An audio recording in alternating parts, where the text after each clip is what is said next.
गणेश जी को क्रोध आ गया और उन्होंने देवी सरस्वती को श्राप दे दिया कि वे अब पृथ्वी की सतह पर नहीं बहेंगी।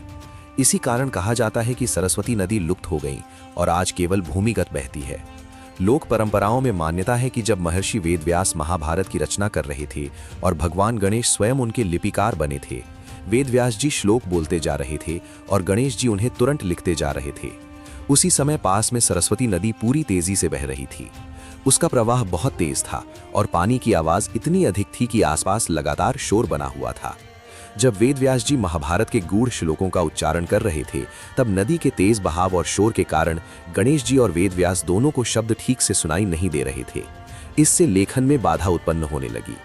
तब भगवान गणेश ने बहुत विनम्रता से देवी सरस्वती से निवेदन किया कि वे कुछ समय के लिए अपने बहाव को धीमा कर लें या अपनी धारा की आवाज कम कर दें, ताकि कथा को सही तरह से सुना और लिखा जा सके। लेकिन सरस्वती नदी अपने स्वाभाविक उग्र प्रवाह में बहती रही। उन्होंने गणेश जी के निवेदन पर ध्यान नहीं दिया और ना ही अपने वेग को कम किया। बार बार बाधा आने से गणेश जी को क्रोध आ गया। क्रोध में आकर उन्होंने देवी सरस्वती को श्राप दे दिया कि अब तुम पृथ्वी पर प्रकट रूप में नहीं बहोगी, तुम अपने मूल स्रोत से लुप्त हो जाओगी और पाताल लोक में बहने लगोगी। कहा जाता है कि इसी श्राप के कारण आज सरस्वती नदी दिखाई नहीं देती। मान्यता है कि वो आज भी कहीं कहीं धरती के नीचे बह रही है, लेकिन सतह पर उसका प्रवाह दिखाई नहीं देता। यही कारण है कि सरस्वती को लुप्त नदी कहा जाता है। जय मां विद्यादात्री।